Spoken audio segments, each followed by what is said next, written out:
Kale njagala okukubuuzaako gwe wenna munnayuganda atambula n'omukutu guno ogwa AKTV Media Uganda. Olunaku olwaleero twolekedde akaseera kakazigizigi, akaseera kakasandali, era nga bannayuganda bangi twolekedde okubeera nga tugenda kusaanawo okwetolola ensi eno. Wenjogerera essaawa zino zennyini amawulire gamaze okubeera nga gafuluma nga pulezidenti amaze okudduka mu nsi ye abinyise mu nsuwa. Osibyeyo otya nno mukwano gwange atugoberera? Ntambula na Haji Abdu, omusomi w'edduwa Kungu Kayingu, amala ebizibu bya bannayuganda. Wulira ebigambo byononese gye bakadde olunaku olwaleero. Ngenda kukusaba mukwano gwange agoberere mukutu gwa AKTV tutanduleko ko ku bigere ate twolekereko mawanga agebunaayira oba oli awo ewawangalira bannayuganda bannaffe abali okumpi ne wala. Mbasaba mwenna gye muli muteeke emikono waggulu musabire bannayuganda bonna abasangibwa mawanga gano gengenda okubeera nga mbamenyera: eggwanga erya Saudi Arabia, eggwanga erya United Arab Emirates, eggwanga erya Qatar, eggwanga erya Jordan, eggwanga erya Iraq n'amawanga ageetooloddeawo agali mu kyondo ky'Abawarabu. Nkugambye nti gyabakayidde olunaku olwaleero ng'eggwanga erya Israeli likoze ennumba sinziggu ezasobye mu 12. Ennumba zino zonna baazolekezeza eggwanga erimanyiddwa nga Islamic Republic of Iran, bangi lye bamanyi nga Iran.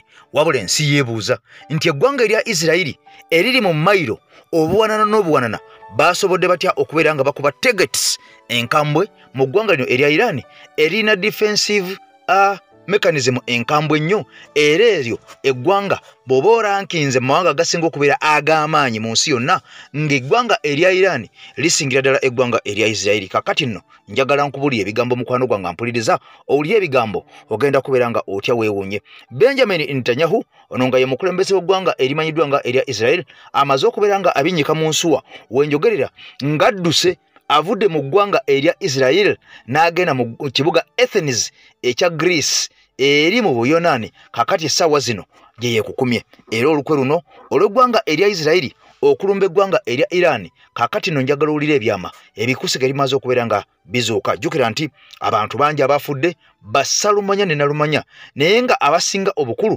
beebo ab'amagye bajenerali ab'oku ntikko abasatu abalambirira abaatugumbuddwa, muno nga mwabaddemu n'omuduumizi w'amagye ow'oku ntikko. Wabula bwe njogera omuduumizi w'amagye ow'oku ntikko sitegeeza Ayatullah Said al-Hamidi Said al-Hamidi Ayatullah ono ye gyali, wabula abadde nga CDF wa wano nga bw'olaba General Muhoozi. Kaakati oyo yakubiddwa n'abeera nga yattiddwa mu mbeera eyo, era obwo vidiyo obulaba bukulaga ekifo kyennyini targets mwe zaakubiddwa. Wabula amawulire gamaze okubeera nga gasomola ebyama ebituufu byennyini.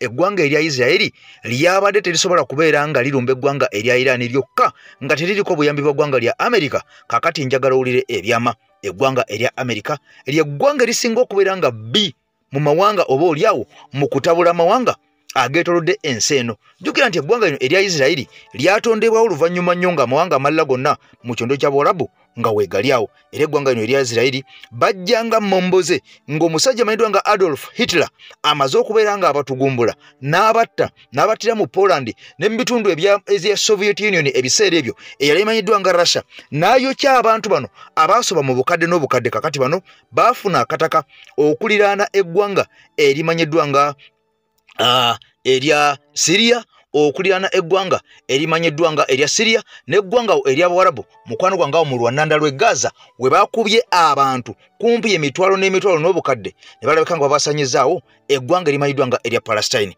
Era nga abantu bangi bakakasa nti ettaka lino eriko eggwanga erya Israeli lyali ttaka lya Palestine, naye nga bw'omanyi nti eggwanga erya Amerika bwe liba nga lina interest mu kintu opaka abasajja bano lwe baafunawo mukwano gwange mpuliriza obutuuzi obwa ddala nga ne wenjogerera mu luwannanda lw'e Gaza baakubyewo tebalesewo yadde buli kiramu, nga kitegeeza nti abantu babaddewo bagenda kuba dismantolinga babagabe mu mawanga amalala. Ekitundu ekyo kifuuke ky'eggwanga erya Israeli. Wabula nga bino byonna bigenda mu maaso, amawulire galaga nti eggwanga erya Amerika lyamala dde okubeera nga likuba ttooki mu mawanga gano ag'Abawarabu. Tebaagala mawanga gano kubeera nga gakulaakulana n'okugejja, nga bano baakola eggwanga gwanga erya Israeli basobole okubeera nga basinziira waawo basobole okubeera nga batyogomya amawanga gano gonna okubeera nga bagateeka ku ttaka wabula bino byonna nga bigenda mu maaso ennyonyi z'eggwanga erya Israeli ezasimbudde mu matumbi agakeseza olunaku olwaleero kigambwa nti ennyonyi zino zaabadde tezirina busobola kubeera nga zitambula okuva mu ggwanga erya Israeli zigende zikuba ettageti mu ggwanga erya Iran ate zivuge ziddeyo mu ggwanga erya Israeli kakati nno wano wabadde okulya n'okomba essowaani ng'ennyonyi zino refuelingiddwa ate ennyonyi z'eggwanga erya America nga boolaba ennyonyi eyo ennene eyo yennyonyi ennene ebadde erina amafuta ye refueling akanyonyi kali akatono ke ka Israeli kakati n'ebintu bino satellite beyakutte ennyonyi eyo gyolaba eya America ennene nga bwe njikulaze awo nga bw'ogiraba akanyonyi kano akatono kwe kazze ne kafuna amafuta byatandise bitya byazze bitya kati njagala olire omukwano gwange ampuliriza engeri abasajja bano gye bayambye eggwanga erya Israeli okuba Islamic Republic of Iran okujogoloza n'okutuuka okubeera nga batta abantu basalumanya ne nalumanya n'okubeera nga bakuba beesezi zaabwe empitirivu ennyo ezabaddemu ebyokulwanyisa eby'omutawana jjukira nti bano baakuba ebitundu ebiwerako naye ng'okusinga baakuba ettageti mu kibuga Tehran, Kermansha,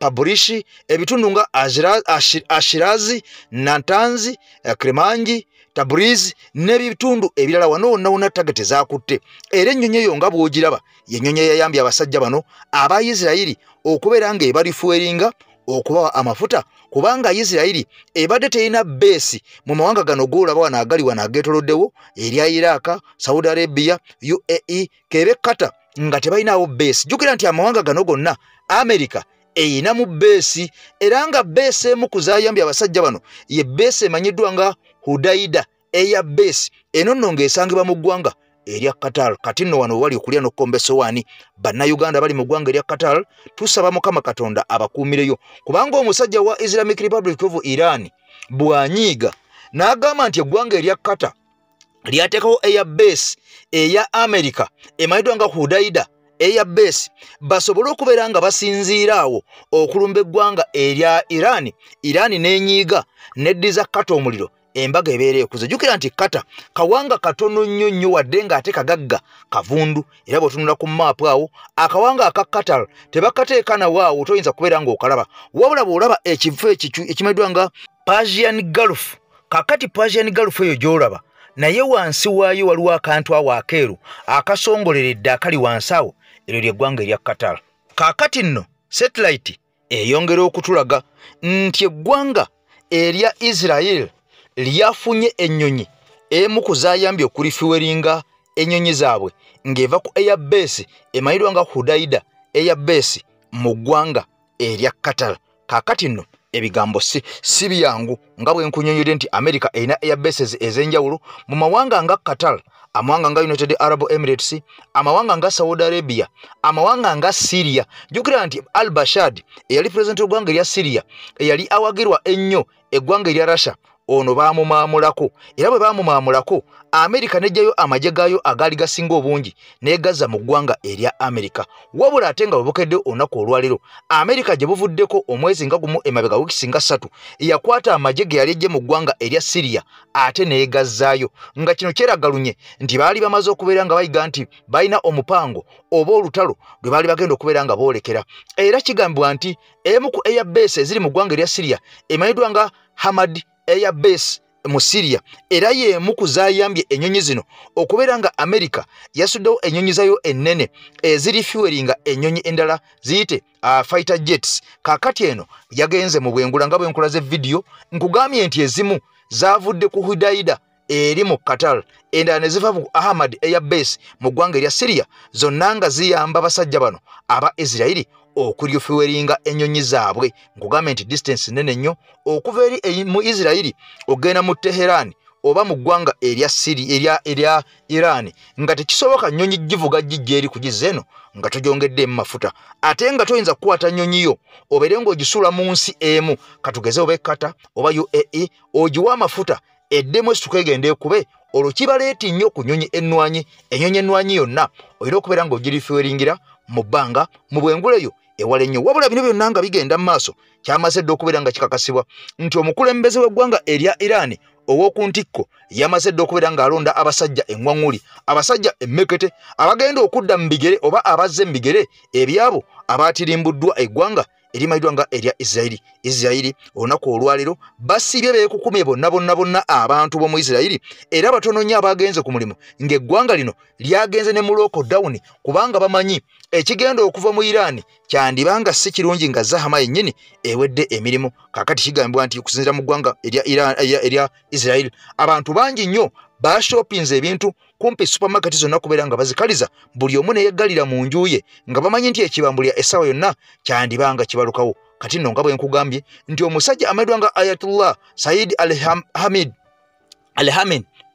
Al-Khamenei ono nga ye mukulembeze w'eggwanga erya Iran ow'okuntikko amaze okubeera ng'alonda abasajja eŋŋwaŋŋuli omuli Major General Shadman ono nga y'omu ku ba commander in chief era nga aziddwawo nga commander in chief Major General Shadman commander in chief ow'eggwanga erya Iran kakati ono yazze mu bigere by'oli eyattiddwa kuliko Major General Muhammad Bakpuri ono naye alondeddwa okubeera nga adda mu bigere ly'oli eyattiddwa ne Major General Said Abdulrahman Sawi ono naye yalondeddwa okubeera ng'agenda kuyambako mu kuduumira olutalo ampuliriza olugenda okubeera nga lubalukawo essaawa yonna obunkenke bwamaze dde okubeera nga bweyongera jjukira nti eggwanga lino erya Iran liina emizinga emikambwe ennyo long range missiles ze basobola okubeera nga balonkingira mu ggwanga erya Iran ne zitolontoka paka mu ggwanga erya Isirayiri ne balikuba kumbi kulisaanyawo wabula nga tekinaba kubeera nga kikakasibwa nti oba abasajja bano basobola okukwata ku mmanduso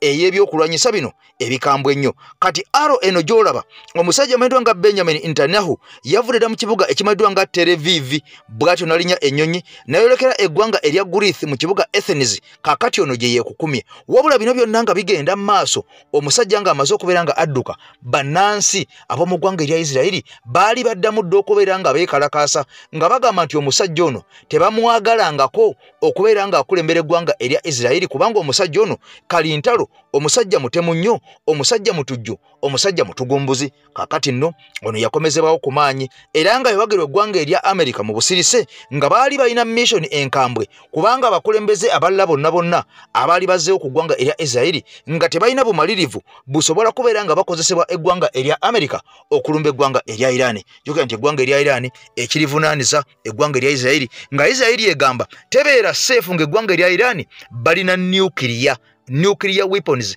kati bano bagamba okufa n'obutanya bwa Iran tejja kubeera na nuclear waakiri okugikuba okugisanyawo ku maapu naye nga tebadde na nuclear Iran egamba nuclear gwe tulina tumukola okubeera nga atuyambako okutuyambako mu masannyalaze gaffe n'ebintu ebirala eggwanga erya Isirayiri gye liwakanya era nga bagamba tebali seefu eggwanga erya Amerika ligamba nti Iran terina kubeera na musajja nga amawanga amalala okubeera ne nuclear mbu kubanga kyabulabe nnyo mu kitundu awo Iran eno bwebanga nkambwe nnyo nga erina nuclear tejja kuddamu kkoonebwako yadde okubeera nga egambibwako era tuzze tulaba ebigambo okuva mu ggwanga erya Amerika nga bagamba eggwanga erya Iran nti tujja kuba tubasaanyeewo ku maapu mpaka nga muwaddeyo nuclear oyo oba temumuwaddeeyo mulina okubeera nga mukubwa tuzze tulaba enkya n'eggulu nga abakulembeze bangi ab'okuntikko ab'omu ggwanga erya Iran nga bajja batugumbulwa abasajja nga babatta okuva mu ggwanga erya Amerika bajenerali ab'enjawulo bameja jena ab'enjawulo ne bajja nga bakubwa ne battibwa mu mbeera ey'enjawulo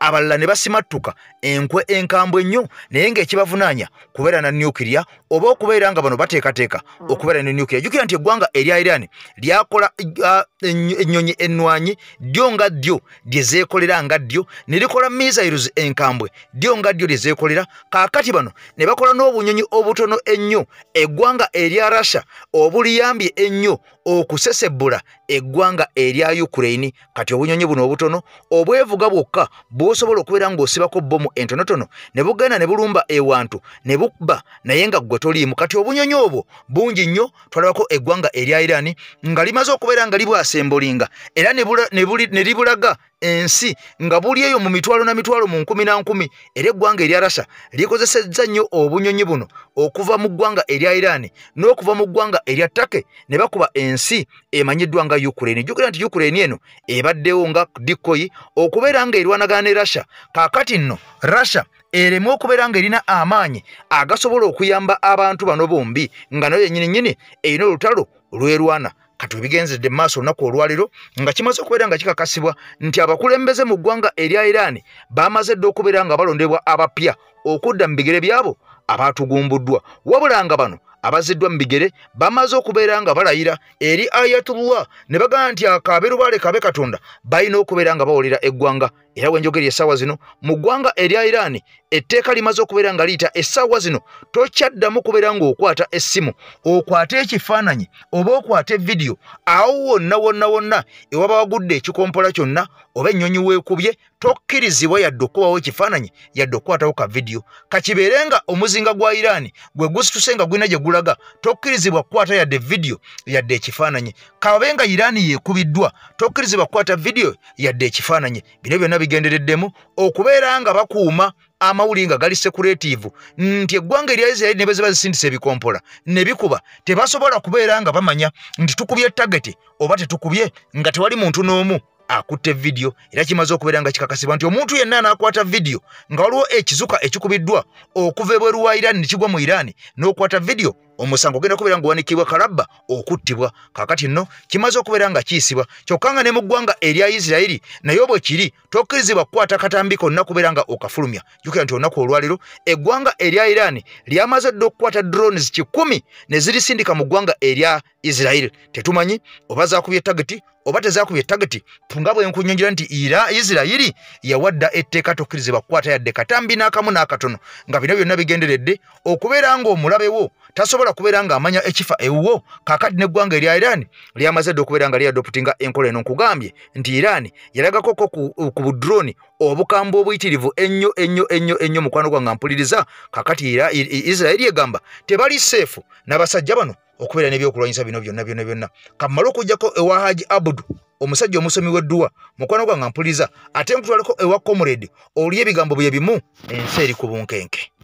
Assalamu alaikum wa rahmatullahi wa barakatuh. Amanya n'eddoboozi Haji Abudu omusomi w'edduwa nkola ku nsonga ez'enjawulo emirimu nga gikutataganyeko ebyenfuna byo nga bidobonkanye ne oba oli bweru wa ggwanga emirimu gyakucankalanako jangu kusomere ku dduwa okuva nedda edduwa zaabaawo edduwa zisomibwa omuntu n'oterezebwa mu mbeera yonna ebadde ekusibyeko akanyaaga nina ekyoto kyensobola okukumira lwadde oli bweru wa ggwanga nga toli kumpi wano n'ofuna omukisa ogwo nawe n'osomerwako ku dduwa nga nkuteddeko n'akabaani Allah ajja kukusaasira ajja kukwanukula kuba ku nnamba yange y'essimu 0752 44 71 56 ne ku WhatsApp kwendi mpereza obubaka sobolo okuyamba. Assalamu alaikum wa rahmatullahi wa barakatuh.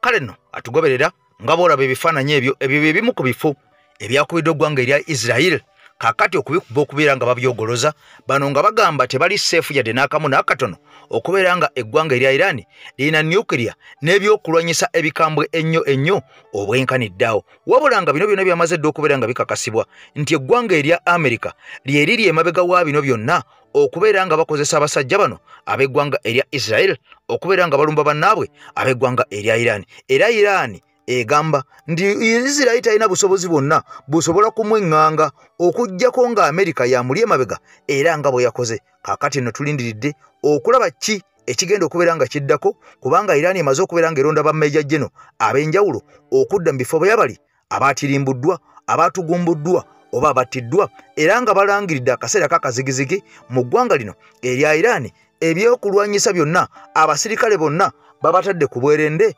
okulaba nga ekijja kyonna basobola okubeera nga bakyeŋŋanga mu mbeera eno Haji Abudu akugamba nti genda kukoleko ng'embeera tennaba kubeera ng'esajjuka ng'ekiwundu tekinnasamba ddagala kubanga wano wetulolekedde wandiba awazibu ennyo naye ng'ekisinga obukulu kusabira mikwano gyaffe baganda baffe abawangalira mu kyondo ky'Abawarabu kubanga kino ekizze kyandigaana okusosola Salumanya ne Nalumanya kubanga eggwanga erya Iran nkugambye nti balina ebyokulwanyisa eby'omutawana ennyo nga basobola okubeera nga bakozesaako ne ku mawanga agabaliraanyawo ng'eggwanga erya Iraq okusindika ebizuka direct mpaka mu ggwanga erya Isirayiri. Iran ekugamba nti nsobola okukwata bbomu emu nenjikasuka ku kibuga Tel Aviv nenkimalawo kati buli lwowulira ebigambo ebyo mukwano gwange mpuliriza byongera okwennyika emmeme bannayuganda bali mu kibuga Tel Aviv mu ggwanga erya Isirayiri mu ggwanga erya Iran tetumanyi kubanga ne Israeli bekasuka ebyokulwanyisa nga mu Iran waliyo bannayuganda nabo baba bagenda kubeera nga mukwano gwange mpuliriza bafuna obuzibu oba oluusi okufiira ddala ne wabeerawo omuntu n'omu abulawo kubeera nga abayamba kakati nekisigalidde kubeera nga tubasabira busabizi kubanga olutalo luno lwandibeera nga lusajjukira ddala nga bwolaba olutalo olwali mu ggwanga erya Ukraine nga balooza byakusaaga kati lukulungudde emyaka 4 mirambirira ng'olutalo luno telusirikangako bino byonna bikulu naye ampuliriza so kulyene ku bigambo bya comrade ono tukyagenda maaso n'okuwa update ku mbeera nga bwegenda maaso n'okuleka nti etambula n'okusinga wali munda mu ggwanga eriyitibwa erya the Islamic Republic of Iran. Kati ebikyavaayo bingi of course ogenda kuba obitegeera ne ku radio Pal FM in program Inside Story ogenda kuba obitegeera naye nga tunabagenda maaso n'oleka ntujja ku radio nyagadde bino osooke obitegeere tunagenda okujja eringa ebisinga waakiri obimanyi bulungi. Kakati akadde kano bagambye nti obulumbaganyi bugenze maaso n'okuleka nti bubaddewo ebadde major attack ekoleddwa ku Iran nuclear facilities. Yes, nuclear facilities eziwerako zigenze maaso n'okuleka nti zikubiddwa tegedde nti enfa eziwerako zezo ezigenze maaso n'okuleka nti munnange zikubiddwa akaseera kano kennyini embeera nga bwegenda maaso n'okuleka nti etambula abasajja bayitibwa aba Iran bakyanyiga biwundu naye okusinga nkuleetedde ebikwata ku General Hussein Salami kakati mugenze makya ga nnaku lwaleero abasajja tebamuganyizza kugenda maaso n'okuleka nti munnanga asaala ejjuma olwaleero ku Lwokutaano bwe batyo bamuse General Hussein Salami embeera nga bwegenda maaso n'okulabika nti etambula amawulire tugenda maaso n'okuleka ntufuna gategeezezza amajje agayitibwa RGC bagambye nti newankubadde nga komanda waabwe yattiddwa Hussein Salami chifu waabwe Hussein Salami yattiddwa bagambye nti kituufu ddala attiddwa naye nti ekyo kyekigenda ate obbawaga ennyo okulabika nti bakuba Omuyisirayiri bubi nnyo bwe batyo bategeezezza bagambye despite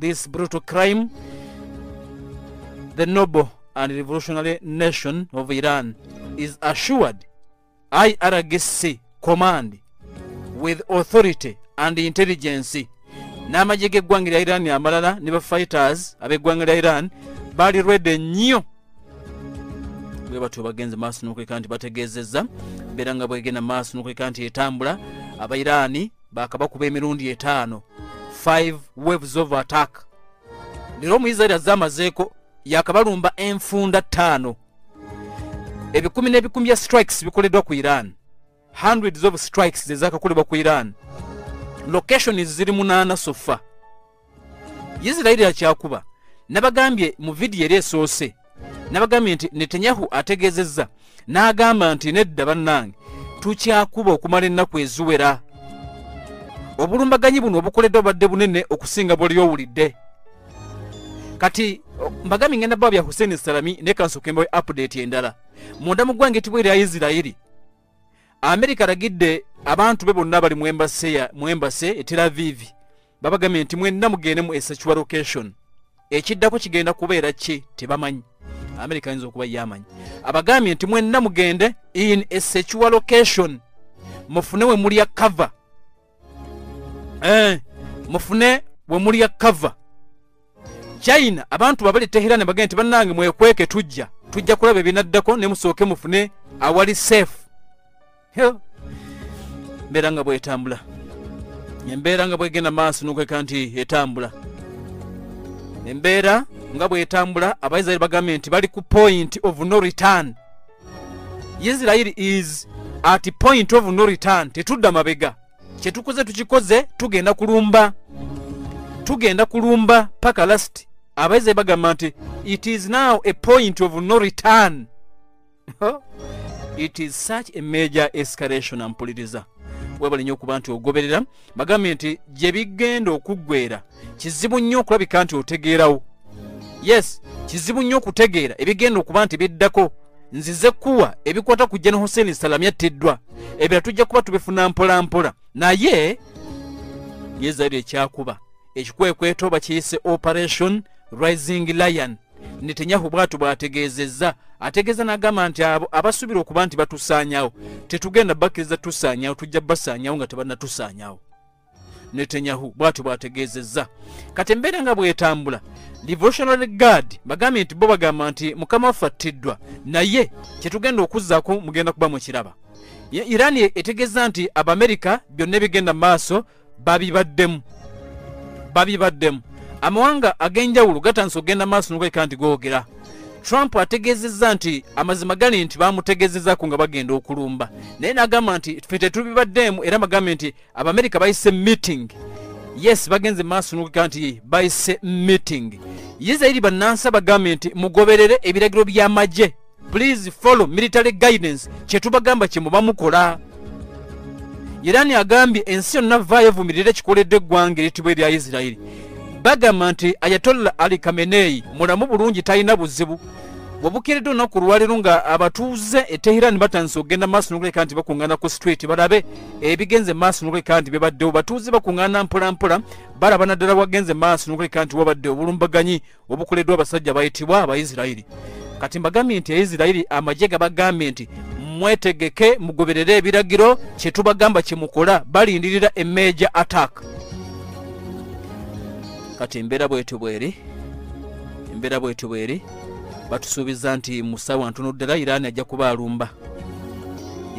kuba alumba musawa ntono ddala, naye nga bagambye nti weetuli nnyo tugenze maaso n'okulindirira ekigenda okulabika nti kigenda kuvaayo akadde kano kennyini ebintu nga ebigenda maaso n'okuleka nti bitambula, naye nga bagambye nti ebadde bulo nnene nnyo nnyini ddala eri eggwanga etibwa erya Iran.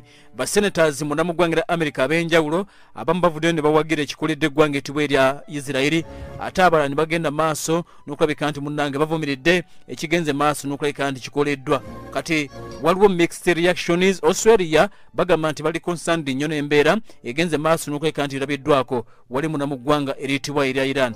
Update zigenda maaso n'okulabika nti zivaayo akaseera kano kennyini, naye nga bagambye nti njagala genda maaso n'okulabika nti nkubuulira otegeere ebikwata ku General Hussein Salami abadde aduumira amagye ga IRGC ag'omutawaana bw'ati agenze maaso n'okulabika nti attiddwa. Kigamba okuba nti Abaisirairi nga bakozesa Mossad baategedde. Trump ategeezezza nti Amerika ejja kuyambako okudifendinga Israeli singa kinaaba kyetaagisizza, naye mbagambye nti abasajja bayitibwa Abaisirairi babadde balumba n'ekitongole ekiyitibwa Mossad nga bali ku ground ekyabambega. Yategedde nti bakyali ku ground bakola ki, bali mu kutagetinga abakulu mu Iran banoonya omu ku omu. Yes, waliwo ebigenda maaso n'okuleka nti bikola omunda mu kibuga ekiyitibwa Tehran. Obusajja bwa Mossad kigamba okuba nti mwebule mu kibuga Tehran bugezaako okunoonya ani abanene ba Iran be baani. Ayatollah tebamutuukeko simanyi, ampuliza simanyi oba Ayatollah ali safe. Okusooka bategeeza nti ali safe, naye bagambye nti obusajja bwa Mossad buli Tehran. Obusajja bwa Mossad buli mu kibuga Tehran bunoonya omu ku omu. Embeera nga bwetambula musajja mukulu gwe bayita Hussein Salami y'omu ku badde basinga obukambwe mu magye g'eggwanga etibwa erya Iran. Oyo bagenze maaso n'okuleka nti bamaze okumweriminatinga, naye nga amawulire amavannyuma agavaayo gategeezezza Donald Trump azzeemu n'akiggumiza nti tugenda kuyamba ku Israeli okumudifendinga singa kinaaba kyetaagisizza. Tugenda kulaba ekigenda okulabika nti kikolebwa, naye tukiddamu Iran tasobola kukkirizibwa kufuna nukiriya. Tujja kuddamu tuteese naye tusobola kumukkiriza kufuna nukiriya. Bw'atyo bw'ategeezezza n'agamba nti Amerika neetegefu nnyo okugenda maaso n'okuleka nti eyamba ku ggwanga eritibwa erya Israeli okulidifendinga.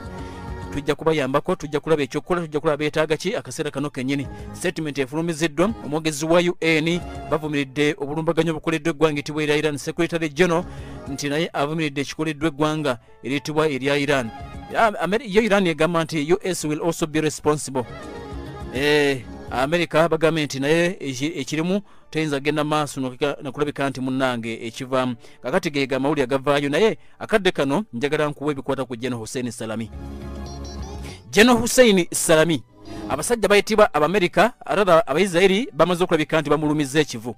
Tutegedde nti nga bwe bagambye nti obusajja bwa Mossad buli mu kibuga ekiyitibwa Tehran bafunye intelligence nti General Hussein Salami n'abaduumizi abalala ab'ebibinja by'amagye g'eggwanga eritibwa erya Iran babadde bagenda kubeera ku headquarter, ate nga ne bannasansi bakafulu ddala mu nsonga eza nukiriya munda mu ggwanga erya Iran babadde bagenda kubeerawo. Kakati mu kikwekweto kino Operation Rising Lion ne bagenda maaso n'okuleka nti baakubye nuclear sites ate era ne bakuba n'enfo mu badde ba general bano. Kakati abawerako battiddwa ate nga nti abalala bakyabanoonya. Isirairi obusajja mwe buli munda, sajja munda mwe buli mu Iran bunoonya omukuuma Ayatollah Ali Seif batali simanyi naye nga tujja kuleka nti tukubuulira. Hussein Salami abadde muduumizi w'amagye g'eggwanga ettibwa erya Iran, commander in chief w'amagye agayitibwa Islamic Revolutionary Guards Corps. Ono mpuliriza abadde musajja mukono gwa ddyo eri Ayatollah Ali Khamenei, azaalibwa mu kitundu ekiyitibwa Gurupayegan, yeegatta ku magye gano aga IRGC mu kaseera ku lutalo lwaliwo wakati wa Iran n'eggwanga ettibwa erya Iraq. Mu kaseera kwe yali akyali college student n'ayingira amagye g'eggwanga erya Iran aga IRGC. Mu byonna ayingira amagye g'eggwanga lino okusobola okulabika nti alwanirira eggwanga eritibwa erya Iran. Abadde musajja mulwanyi Namige, bamuzaala omwaka 1906, bagambye nti akatundu kwe bayita Gurupayegan munda mu ggwanga eritibwa erya Iran, ateeberezebwa nti abadde wakati w'emyaka 64 ku myaka 65. Abadde active okuva omwaka 1981 paka yabamusse omwaka 2025. Abadde ku ranka eya Major General era aduumidde amajaago aga Islamic Revolutionary Guards Corps, University of Command and Staff Air Force yonna abadde muduumizi waago okumala ebbanga omwaka 2010 ampuliriza na mwenda bwe bamukwasamu. Kakati ampuliriza Salami ono abadde omu ku ba commanders ab'omutawaana, abadde omu ku ba commanders abasinga okukola aggressive speeches, abadde omu ku ba commanders bagamba nti America alina okusaanyizibwawo, abadde omu ku ba commanders bagamba nti Israeli balina omusaanyaawo, abadde omu ku ba commanders bagamba nti Saudi Arabia alina okusaanyizibwawo. Ono abadde mukambwe bamusinga ku z'omwezi 13 olunaku olwaleero.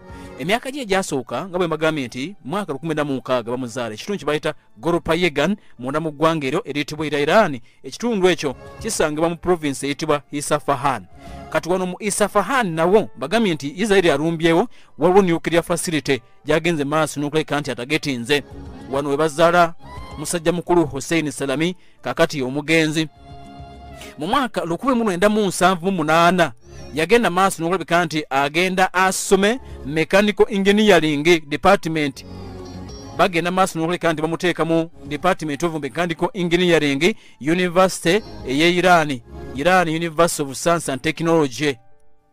Kakati mu kaseera lutalo lwa Iraq nga lutandise, amagye ga IRGC yagenda maaso n'okulabika nti ageyungako mu kaseera ng'akyasoma. Yagenda maaso n'okulabika nti asoma ate ng'eno bwalwana era abadde ne masters mu defense management. Musajja mukulu ono abadde muyivu mulungi, abadde aina masters degree mu defense management. Kakati oluvannyuma lw'okwegatta ku magye agayitibwa IRGC, jjukira nti kyali kiseera eky'olutalo wakati w'eggwanga lya Iran n'eggwanga eritibwa erya Iraq. Salami ono yatandika okugenda maaso n'okuleka nti akuzibwa mu magye g'eggwanga erya Iran mpola mpola era n'afuuka ko deputy commander. Ennaku z'omwezi nga 21 April omwaka 2019 Ali Khamenei supreme leader yagenda maaso n'okuleka nti amulonda afuuke commander in chief w'amagye agayitibwa IRGC. Yali adde mu bigere ebya Muhammad Ali Jafari, yali agenze maaso n'okubeera omuduumizi w'amagye ago okuva mu mwaka gwa 2007 paka 2019. Jafari bwe bamugjawo ne baleeta commander Hussein Salami. Ennaku z'omwezi nga 7 January omwaka gwa 2020 Salami ono yagenda maaso n'okuleka nti ayogerera lwali lumbe olw'omugenzi oba ku mukolo ogw'okukungubagira omugenzi Kasemu Sulaimani erattiddwa munda mu ggwanga eritibwa erya Iraq. Ono agenda maaso n'okulabika nti ampuliriza ayogera Hussein Salami. Yategeeza n'agamba bw'ati Hussein Salami n'agamba nti I say the last word at the beginning, ekigambo ekyandisembye kye nandibadde ngenda maaso n'okulabika nti ntandisa. Yali atandika kwogera bw'ati n'agamba nti kino kye kyandisembye okwogera naye kaba nkitandise, we shall take revenge. Tujja kuwulira eggwanga, a revenge that will be tough. Okuwulira eggwanga okujja okubeera okunene, strong nga decisive and finishing nga kumaliriza, and will make them regret. Tujja kumakinga sure nti bejjusa. Abadde musajja mwogezi, abadde mulungi mukanga, abadde musajja ali tough. Kakati jjukira nti ennaku z'omwezi nga 20 nga bagenze maaso n'okuleka nti bakuba ennyonyi y'abasaabaze UIF flight PS 752 omuzinga gwa IRGC gwagenda negugenda maaso n'okulabika nti gugikwasa newankubadde nga ennyonyi yali yabasaabaze yategeeza nti kituufu twakola ensobi abamu ku bakompatriots baffe bagenda maaso n'okulabika nti battibwa olw'ensobi gye twagenda maaso n'okulabika nti tukola naye mu kaseera kano kennyini tetuyinza kugenda maaso n'okulabika nti tudda mu bya ssole ekyo kyawedde twakoze ensobi kyawedde abadde musajja atalya bigambo bye abadde musajja omukambwe mu January w'omwaka 2019 Salami yagenda maaso n'okulabika nti ategeeza n'agamba tujja kulwana on the global level tusobola okulwana ku level y'ensonna not just in one sport. Our war is not local. Otalo tugenda maaso n'okulabika nti tulwana si lutalo lwa bulijjo. We have plans to defeat the world powers. Tujja kuwangula amawanga amanene. Mwaka gwa 2024 gwa mwaka ogwedde Iran bwe yagenda maaso n'okulabika nti erumba Iran. Salami yategeeza our information on all of the hits is not complete yet, but on that part of the hits that we have accurate, documented and field-related reports show that this operation has been carried out with a success that exceeded the expectation. Atu yategeeza ebigambo laga nti twabakubye yetubakuba twabale successful tebajja kwogera ne twabakubye. Bino yabyogera Iran yegenze maaso n'okulabika nti erumba. Yagamba nti we had a success that exceeded the expectation. Twabakubye. Kakati America okusinzira ku United Nations Security Council Resolution number 1777 bagenda maaso n'okulabika nti bamuteekako natti mu Maachi w'omwaka ogwa 2007.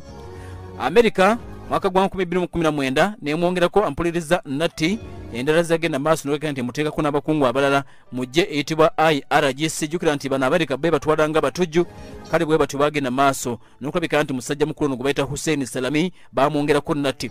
Kakati mu mwaka gwa 2022 Salami kaakano omugenzi bwe batyo bagenda maaso n'okulabika nti Abakanada nabo bamwongerako natti. Era ku mulundi guno batagetinga entities ez'eggwanga lya Iran zaali 19 yes zaali 9 zibagenda maaso n'okulabika nti batagetinga kwaliko abakungu b'eggwanga lya Iran 25 balambirira kyadirira okufa kw'omukyala erayitibwa Mahisa Amini obagenda maaso n'okulabika nti munnange bakwatanga tebikiridde kakaya embeera babwegenda maaso n'okulabika nti etambula. Mwaka gwa 2014 Salami ono era yavaayo n'ategeeza nti baali bajja kweguba n'Omuyisirayiri. Yabategeeza n'abagamba nti tujja bagoba house to house, tujja kutekinga revenge for every drop of blood ku bantu baffe musse tujja kubagoba. Abantu bemusse Palestine akaseera kagenda kutuuka tubasaanyewo tujja bagoba nju ku nju tujja kula revenge ku lw'abantu. Kakati onatiddwa nga tannaba kukola revenge maybe embeera nga bwegenda maaso n'okulabika nti etambula. Kakati ku ggwanga lya America 22 yategeeza nti COVID ng'agenze maaso n'okulabika nti abalukawo. Yagamba nti tewali kirala kigenze maaso n'okulabika nti kireeta COVID wabula nteekateeka z'Amerika. Yagamba nti it was a product of a biological war. B'Amerika be baakirimu be baweesa COVID. Bwatu byategeeza ensinga COVID agigoyo obwenvu. Salami yavayo n'ategeeza nti kambabuulire tewali buzibu wabuvudde okujjako America eyo biological war akawuka be bagenda maaso n'okulabika nti munnange bakaweesa. Kakati bwatyo Komanda Tiddwa abadde mwogezi abadde mukono gwa ddyo ogwa Ayatollah abadde musajja mpuliriza mu lwanyi nenga bamusse. Aduumiddeko amagye ga IRGC University of Command and Staff Commander IRGC University of Command and Staff wakati wa 92 ne 97. Abaddeko Operations Deputy of IRGC Joint Staff wakati wa 97 ne 25. Abadde Commander of IRGC Air Force yaduumirako eggye lya IRGC ery'omu bbanga wakati w'omwaka 25 ne 29. Academic Staff wa Supreme National University Defense University naye nagenda maaso n'okubeerako staff wayo. Deputy Commander wa IRGC wakati wa 2009 ne 2019. Kati okuva 2019 paka 2025 yabadde komando w'eggye eriyitibwa IRGC the Islamic Revolutionary Guards Corps eggye ly'omutawaana. Kitegeeza nti aliduumidde okumala emyaka 6. Ebintu nga bigenda maaso n'okulabika nti bitambula. Kakati Salami ono kigamba okuba nti alina muganda we omulala naye nga senior officer mu magye g'eggwanga etibwa erya Iran wabula gali amagye amalala Iranian Army bano balina IRGC n'amagye amalala. Ayinayo muganda we bamuyita Mustafa Salami era nga kigamba okuba nti ono yomu kubagenda maaso n'okulabika nti bakulira Katami Alambia Construction Headquarters mu kaseera kano ng'ebintu we tugenda maaso n'okulabika nti tubiraba. Akati embeera bwetu bwetegeezezza Amuli gategeezezza nti abasajja bayitibwa abayizairo omusajja ono bamutagetinze bwe bategedde nti abadde ayina enfomwali era kigamba okuba nti zibadde headquarters eza IRGC ezigenze maaso n'okulabika nti zibadde targeted mu bulumbaganyi obukoleddwa omusajja ayitibwa Omuyisirayiri akadde kano kennyini. Embeera nga bwegenda maaso n'okulabika nti etambula. Kati bwe bityo bibiri ebirala ebyongera okulabika nti bivaayo tujja bikubuulira naye nga sofa embeera bwetyo bwegezaako okulabika nti munnange etambula. Buli munda mu ggwanga ettibwa erya Iran ebintu nga bikyatambula. Tujja kwongera okuwa update endala nga bwe twongera okulabika nti tuzifuna okuva munda mu nsi eyo erya Iran naye nga sofa ebyo bye tuyina. Israel egamba nti ekyalumba ekikwekweto Operation Rising Lion